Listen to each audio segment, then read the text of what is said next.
At my sister's wedding, I was told to sit by the wall because the front tables are for actual family. My mom shrugged. Just don't embarrass us.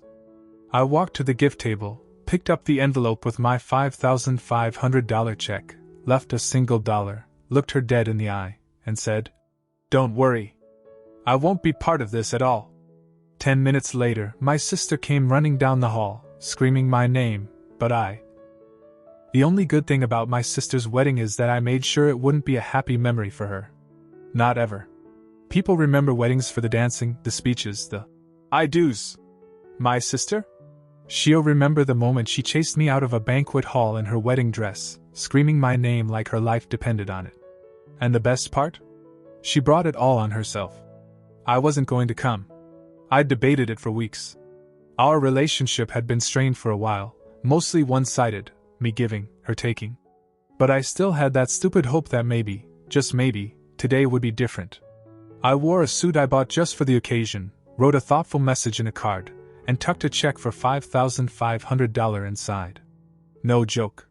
That was 3 months of saved pay. I told myself it was a gift, not a bribe. I didn't want anything in return. The venue was flashy. Everything was white and gold, like someone had Googled luxury wedding and clicked on the first 5 images. I walked in, nodded at a few distant cousins I hadn't seen in years, and made my way to the check-in table. The girl flipped through the list, found my name, and pointed. "You're seated over there," she said. I looked. The far wall. A row of chairs against the plaster, no tablecloths, no centerpieces. Not even place settings. Just sad metal folding chairs like we were waiting to renew our driver's licenses. I asked her to double-check. She did. "Sorry. Front tables are for actual family." I stared at her, then looked over to the front. My mom and dad, center table. My cousins, my uncles, even some random neighbors. Everyone laughing, clinking glasses, already on their second round of champagne. And there was my sister, beaming like royalty. I walked up to my mom. She didn't even look surprised to see me. "Just don't embarrass us," she said, like I was some unpredictable stray they were forced to invite. Then I caught my sister's eye. She saw me, then turned to her maid of honor and whispered something that made both of them laugh. That was it. I didn't say anything. I walked calmly to the gift table, picked up the white envelope with her name in gold cursive, tore it open, and pulled out the check. A few guests nearby noticed but didn't say a word. I folded the check, slipped it into my jacket pocket, and pulled a single dollar bill from my wallet. Slid it into the envelope. Sealed it. Walked right back past my mother. "Don't worry," I said. "I won't be part of this at all." I headed for the exit. No one tried to stop me. Not yet. It wasn't until I stepped into a hallway that I heard the commotion. Doors flying open. My name being shouted like I was a missing child. Then came my sister, barefoot, bouquet in one hand, veil askew, sprinting after me down the corridor. "Alex! Alex, what the hell? Stop!" I didn't stop. Not because I didn't hear her, but because I'd heard enough from her my whole life. She caught up just as I reached the side exit. "What did you do?" she yelled. "What is wrong with you? Do you have any idea what today means to me?" I turned around, calm as ever. "You'll remember it forever," I said. "Just not the way you wanted." She looked around like she expected someone to back her up. But we were alone in that hallway. And I wasn't in the mood for a lecture or a guilt trip. "You treated me like trash," I said. "That seat by the wall? That's how you see me. Fine. But don't expect me to sit there and smile through it." She opened her mouth like she was going to argue, then saw I was holding the envelope. I held it up. "Check's gone. You got $1. She stepped forward like she was going to snatch it from me. I took a step back. "Don't. This is just the beginning." Then I turned and left. I didn't answer my phone that night. Didn't check my messages. I just drove, parked at a diner, ordered coffee, and sat there until I stopped shaking. I didn't feel good. I didn't feel triumphant. I felt hollow. But I also knew something had shifted. And that shift was permanent. It took them 3 days to reach out. 3 days of silence after I walked out of the wedding with that check in my pocket and left $1 behind like a message they couldn't ignore. I guess they were too busy managing the fallout to get to me sooner. From what I heard later, the guests talked about it all night. My cousins argued with my parents at the table. Someone apparently asked my sister, mid-toast, what she meant by actual family. Her new in-laws looked uncomfortable the rest of the evening. Good. The first message came from my mom. Let's not make this into something bigger than it is. You know how your sister is. We don't want to fight. Then my dad. You shouldn't have done that, but we want to talk. Maybe we can work this out. The kicker was my sister. Can we please talk like adults? No apology. Just that. Like the whole thing was a tiny spat about who forgot to bring the potato salad to Thanksgiving. I ignored all of them. But then Nate texted. Dude, that was brutal. But honestly, they deserved it. I told them right then they crossed the line. That one stayed with me. I didn't reply, but I reread it a few times. Just knowing someone in that room understood what they did meant something. 2 days after that, I got a formal invite, if you can call it that. A text from my dad. We're having dinner here. Just us. Me, your mom, and your sister. No one else. Please come. I hesitated. Not because I wanted to fix things, but because I wanted to hear how they'd spin it. How they'd justify pushing me to the side like a nobody and still feel entitled to what I gave them. So I went. The house looked exactly like it always had. Same rust-stained mailbox. Same cracked concrete on the driveway. I rang the bell, and my dad opened the door like nothing had happened. Inside, the table was set. My mom had made lasagna, which was her version of peacemaking. My sister was already sitting there, no makeup, hair up, scrolling on her phone. She didn't even look up when I walked in. We sat down. No one spoke at first. I ate in silence while my dad kept glancing at me like he wasn't sure how to start. Finally, he just said it. We were really counting on that money, Alex. I kept chewing. It's not just about the wedding. He went on. They need it for their new place. Deposits. Living expenses. They've had a rough year. My mom added. You're doing well. You have a stable job. They're just getting started. I looked at my sister. She was still staring at her plate like she wanted to be anywhere else. Then she said it. You made a scene. It wasn't just petty, it was cruel. You humiliated me. That actually made me laugh. Not loudly. Just enough that she looked up, confused. Cruel? I said. You sat me at the wall. You told the staff I wasn't real family. You smirked when I looked confused. You set the tone.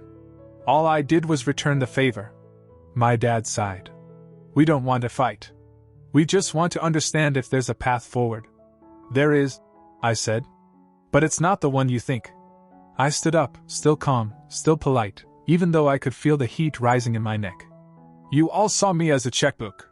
That's it. You didn't invite me to be part of the day. You invited me to contribute to it. And when I didn't play my role the way you wanted, suddenly I'm the villain. My mom's eyes started to get glassy. My sister finally looked like she might speak, but I didn't give her the chance.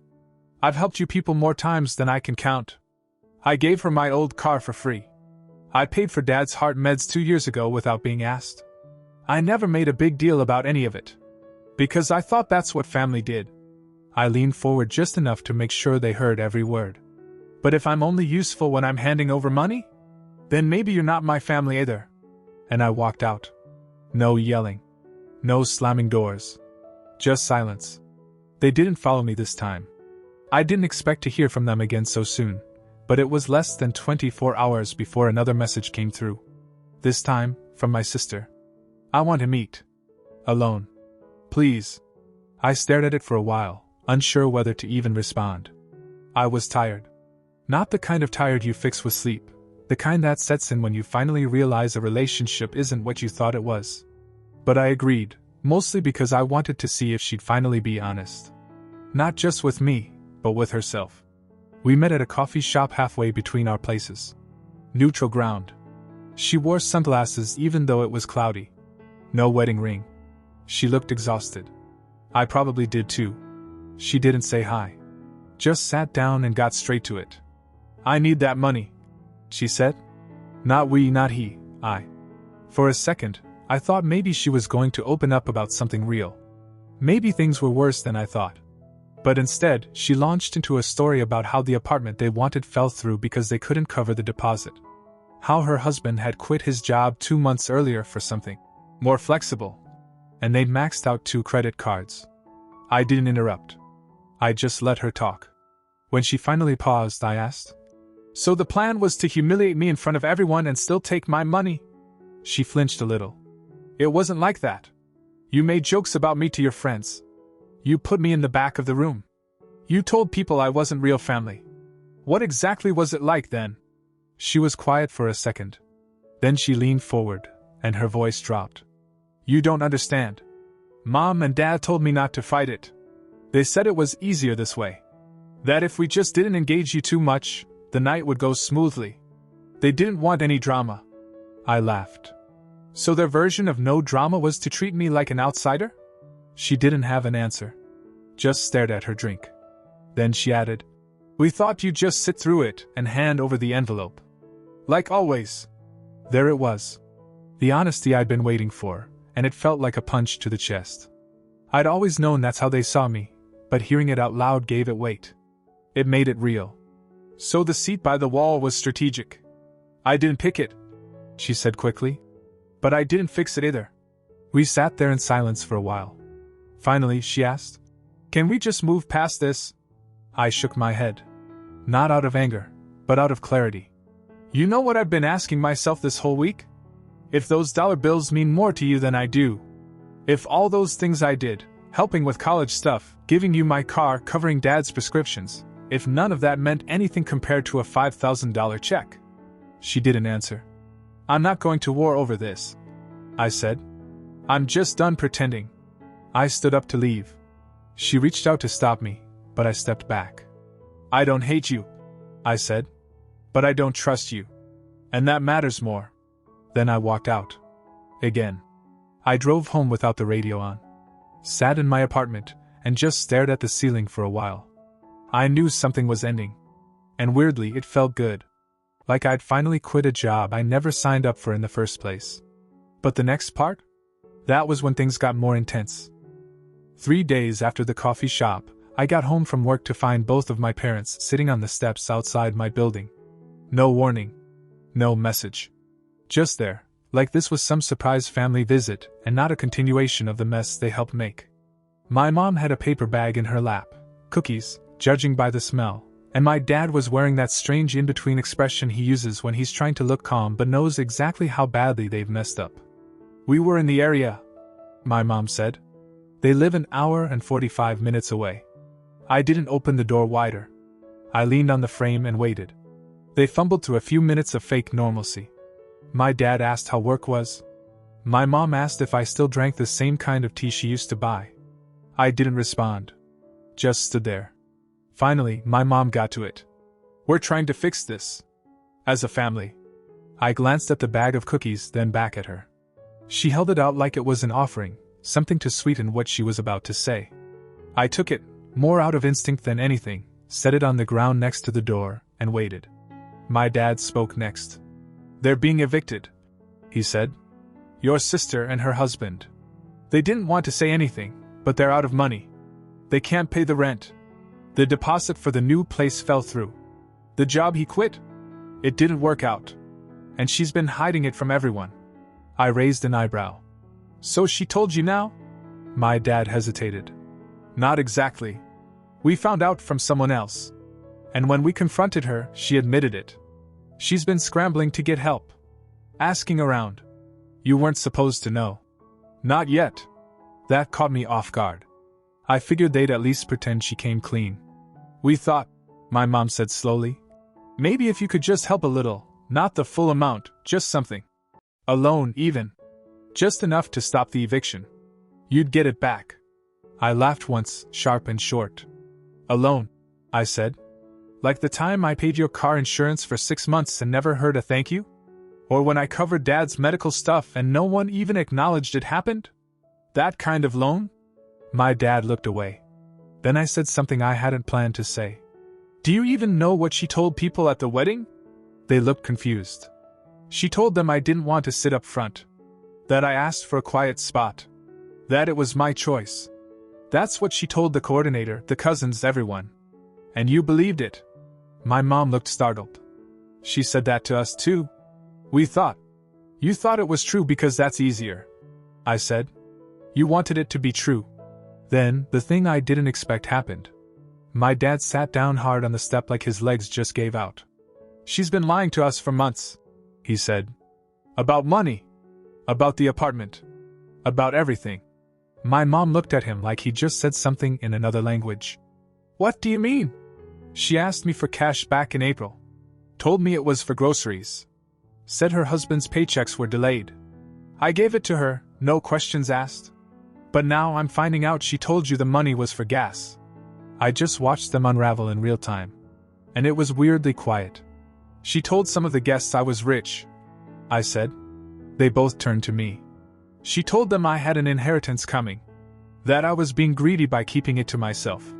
That I could afford to help but was choosing not to. You know how I found out? Nate texted me. My mom looked like she wanted to say something, but there was nothing left to defend. She's still lying, I said. Even now. They didn't deny it. Which was probably the most honest moment we'd had in years. I stepped inside. Closed the door. Didn't slam it, didn't yell. I locked it, walked to the kitchen, and sat at the counter with the bag of cookies. I didn't open them. Later that night I checked my phone. 7 missed calls. 4 texts from my mom. 1 long paragraph from my dad that I didn't bother reading. Nothing from my sister. But Nate? He sent me a screenshot. Group chat. A message from my sister, timestamped just 2 hours earlier. He's acting all self-righteous because he thinks he's better than us now. Watch. He'll come crawling back eventually. He always does. So yeah? I stopped wondering if they just didn't see my value. They see it. They just never respected it. I gave it a week. A full 7 days of silence. I didn't respond to the calls, didn't open the messages, didn't touch the cookies they left in the paper bag on my doorstep. I just let everything sit. Let the dust settle so I could see what was still standing. The messages didn't stop. They just changed. My mom shifted from guilt to desperation, phrases like, "This isn't how family works," and, "We've always been there for each other," even though she couldn't name a single time that was true in my direction. My dad kept trying to play middleman, like if he stayed neutral long enough, he'd come out clean. And my sister, well, she never called. But she texted. Short ones. Cold. "If you're going to keep ignoring us, just say it. You got your attention. Is it enough yet? We're not the villains here." She didn't know I was reading everything. She didn't know Nate was forwarding me the things she was saying in the group chats. Telling extended family I was going through a phase. Saying I was having a breakdown because I never figured out how to be part of a real family. She even told one aunt that I made up the chair thing to look like a victim. That one almost made me laugh. But what really snapped the last thread wasn't something she said, it was a voicemail. From her. Her voice started soft, trying to sound understanding. Like she was being the reasonable one. "If you're going to keep blowing this out of proportion, people are going to figure out what kind of person you really are." That's what she said. Clear as day. Like it was a warning. Not just that she wouldn't apologize, but that if I didn't fall back in line, she'd make sure people turned against me. It was never about being sorry. It was about control. I didn't respond.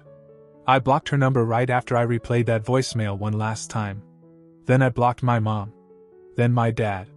And after that, I did something I hadn't done in more than a decade. I booked a trip. No one knew. I didn't post anything online. I didn't ask anyone for suggestions. I just picked a place far away, somewhere warm, with water. No plans. No schedules. Just me. A suitcase, a passport, and enough space between me and all of it that I could finally breathe. Before I left, I sent one message. Group text. 3 people. Don't call. Don't text. Don't email, write, or show up. Don't send updates about your life or guilt about mine. Don't reach out on holidays or my birthday or after someone else tells you I'm doing okay. Don't tell me this is temporary. Don't tell me I'm family. I'm not your emergency exit. I'm done. For good. No one replied. Not immediately anyway. But I saw the message get read. I left 2 days later. I packed light. It was strange, booking a vacation without making sure someone else could cover my shift, or checking in with family, or making space in my plans for anyone else. I hadn't done that since college. The hotel had a view of the water. The kind of view that made you feel like the world was still a place where people could start over. I watched the sunrise from a lounge chair with black coffee in my hand and no notifications on my phone. And for the first time, I didn't feel guilty. I didn't wonder if they were talking about me. I didn't worry about what came next. Because I knew what came next. Nothing. And that was the best part. The first night of the trip, I didn't do anything special. No excursions, no fancy dinners, no bars. I just walked along the beach until my feet hurt and sat on the sand watching the tide move like it didn't owe anyone an explanation. That was the part that stuck with me, the quiet. It was so different from the noise I'd grown used to. The kind where someone's always asking for something, hinting at disappointment, dropping guilt like loose change. I left my phone on silent the whole time. Didn't even check it until the third morning, out of habit more than curiosity. There were 4 messages. One was from my mom, hours after I'd sent the group text. "We'll always be your family. Even if you say we're not." One from my dad. "You can walk away if you want, but don't expect us to sit around forever." And one from my sister. A picture. It was my niece, her daughter, one I'd sent birthday gifts to every year without fail, even though I hadn't seen her in person in months. Under the photo, my sister wrote, "She misses you? But I guess that doesn't matter anymore." I didn't reply. I wasn't going to fall for it. I knew the playbook by now: emotion, guilt, the bait of a relationship they'd never been willing to actually build. And once I caved, it'd all go back to how it was before. They'd keep taking. I'd keep giving. And the resentment would stack like bricks until it crushed me again. I closed the messages and blocked their numbers for the last time. That night, I ate dinner alone by the water. Candlelight, grilled fish, a glass of something cold I couldn't pronounce. And I thought about everything I'd given them over the years: money, time, patience. I remembered giving my sister my car when hers broke down, no questions asked. Paying for my dad's meds when insurance didn't cover them. Picking up groceries for my mom when she was sick and still saying, "Thanks," before I left like I was the one being helped. None of it had ever been about the money. Not really. It was about being seen. About being someone they actually cared to have around. But they didn't care. Not until I said no. That was the final piece. After dinner, I sat on the balcony, watching the waves hit the rocks. A breeze came in off the ocean, and I realized, for the first time in years, I wasn't waiting for someone to need something. I wasn't checking my phone. I wasn't worried I'd missed a call or disappointed anyone. There was nothing left to fix. And nothing left to break. I had peace. I thought maybe I'd feel lonely. Maybe regret would kick in. But it didn't. I just felt free. Like I'd put down something heavy I didn't even know I was carrying. So I stayed longer. Added an extra week to the trip. Rented a scooter. Found a little bookstore in town where no one knew my name. I woke up when I wanted, ate when I felt like it, and slept like I hadn't in years. And for the first time, I started wondering something I'd never dared to before. What if this life, this calm, this solitude, isn't the backup plan? What if this is the beginning? It's been a few weeks since I got back. I didn't tell anyone I'd returned. I didn't update my status, didn't share a single photo. I unpacked slowly, cooked my own meals, kept the lights low at night, and for the first time in a long while, I didn't feel the usual buzzing in my chest that always came with being back home. No calls came. No texts. Just the kind of silence that used to bother me, but now felt earned. I thought I might miss them. Not in the sentimental sense, but in that empty way when a routine suddenly disappears. But the longer the days stretched, the more I realized I didn't miss them. I missed the idea of them. The version of a family I'd always been pretending I had. People always talk about drawing boundaries like it's this brave, sudden thing. But for me, it was gradual. It started with a chair. Then an envelope. Then a voicemail. Then a text I didn't answer. And finally, peace I didn't ask permission for. What I walked away from wasn't just dysfunction, it was a pattern. One where I was always the one fixing, smoothing, paying, absorbing. The one who showed up even when no one left a seat for me. Now, I leave my phone on silent for hours without guilt. I wake up and the first thought isn't, Who needs something from me today? It's just, what do I want to do today? That shift? It's quiet. It doesn't come with applause. But it's real. Here's what finally settled in. Love isn't endless giving with no return. Love isn't swallowing every insult just because someone shares your last name. Love isn't measured in how much pain you can tolerate without breaking. And real family doesn't put you in the back row of their life and expect front row loyalty. I didn't walk away to hurt them. I walked away because staying was hurting me. And the life I'm building now, on my own, without permission, without performance, it finally feels like mine. And for once, that's enough.